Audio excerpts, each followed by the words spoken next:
Hi friends, welcome to my channel. నేను మీ కేశవ. ఈ వీడియోలో లైనింగ్ బ్లౌజ్ కొలత పెట్టి ప్లెయిన్ బ్లౌజ్ కుడితే ఏమైనా లూజ్ వస్తుందా అని అడగడం జరిగింది. ప్లెయిన్ బ్లౌజ్ తోటి లైనింగ్ బ్లౌజ్ కుట్టుకుంటే టైట్ వస్తుంది. లైనింగ్ బ్లౌజ్ కొలత పెట్టి ప్లెయిన్ బ్లౌజ్ కుడితే లూజ్ అవుతుంది. కారణం ఏంటి?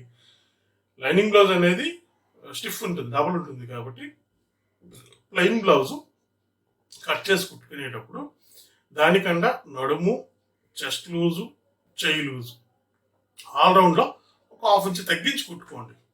ఒకవేళ మీకు తెలియలేదు, బ్లౌజ్ అంతా కుట్టేశారు, లైనింగ్ బ్లౌజ్ ఆదితోటి ప్లెయిన్ బ్లౌజ్ యాజ్ ఇట్ ఈస్గా కుట్టేశారు, అటువంటిప్పుడు ఏం చేయాలి?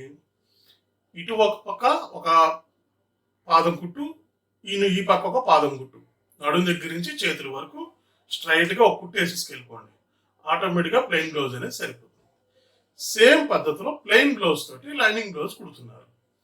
సేమ్ పద్ధతి, ప్లెయిన్ బ్లౌజ్ ఇచ్చారు కొలతకి, మీకు లైనింగ్ బ్లౌజ్ కుట్టాలి. లైనింగ్ బ్లౌజ్ కుట్టేటప్పుడు ఏం చేస్తారు? సేమ్ యాజ్ ఇట్ ఈస్గా కుట్టియండి మీ అలవాటు ప్రకారం.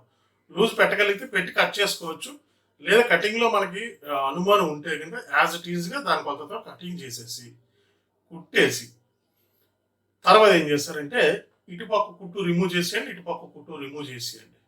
2 కుట్లు ఇప్పేశారనుకోండి, ప్లెయిన్ బ్లౌజ్ కొలతకి లైనింగ్ బ్లౌజ్ సరిపోతుంది. అదే లైనింగ్ బ్లౌజ్ తోటి ప్లెయిన్ బ్లౌజ్ కుడితే ఇటుపక్క కుట్టు ఇటుపక్క కుట్టు 2 కుట్లు వేసేసేయండి. సో అది మీకు ఆటోమేటిక్గా కొలతలు అనేవి సరిపోతే ఎక్కడ లూజ్ రాదు. ఇదే విధంగా ఇదే కొలతతోటి క్లాత్లు మార్చి కుడుతున్నారనుకోండి, పర్ఫెక్ట్ ఒక 10 బ్లౌజులు ఇచ్చారు మీకు, 10 బ్లౌజుల్లోనే 5 బ్లౌజులు ప్లెయిన్ బ్లౌజులు, 5 బ్లౌజులు లైనింగ్ బ్లౌజు. ఈ లైనింగ్ బ్లౌజ్ 5 బ్లౌజుల్లోని ఒకటి కాటన్ ఉంది, ఒకటి పట్టు ఉంది, ఒకటి జార్జెట్, ఒకటి షిఫాన్, ఇలాగ రకరకాల మెటీరియల్ ఉన్నాయి. అప్పుడు ఏం చేస్తారు? జార్జెట్ అండ్ షిఫాను వీటన్నిటికి ఇప్పుడు నేను చెప్పినట్లు టైట్ ఫిట్టింగ్లోని కుట్టేసుకోవచ్చు. ప్లెయిన్ బ్లౌజ్ కొలతతో కుట్టి అటు ఇటు ఒక కుట్టు రిమూవ్ చేసేసేయండి.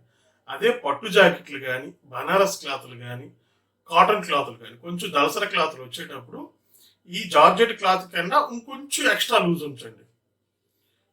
కొలతంతా ఒకటే, కాకపోతే బట్ట సారాన్ని బట్టి పలచన బట్టలకి తక్కువ లూజ్ ఇవ్వాలి, దళసరి బట్టలకి ఎక్కువ లూజ్ ఇవ్వాలి. జార్జెట్ కానీ, షిఫాన్ కానీ, నైలాన్ కానీ ఇలాంటి మామూలువన్నీ సేమ్ కొలతతో కుట్టేసుకోండి. కొద్దిగా లూజ్ ఉంటే సరిపోతుంది. అదే మీకు కాటన్ కానీ అండ్ ఈ బనారస్, పట్టు వీటికి లైనింగ్ వేసి కుడుతున్నాం కాబట్టి అవే ముందే దళసరి క్లాత్, దాంతోపాటు లైనింగ్ కూడా దళసరి కాబట్టి ఈ జార్జెట్ వాటికన్నా ఇంకొంచెం ఒక హాఫ్ ఇంచ్ లూజ్ ఇచ్చి కుట్టుకోండి.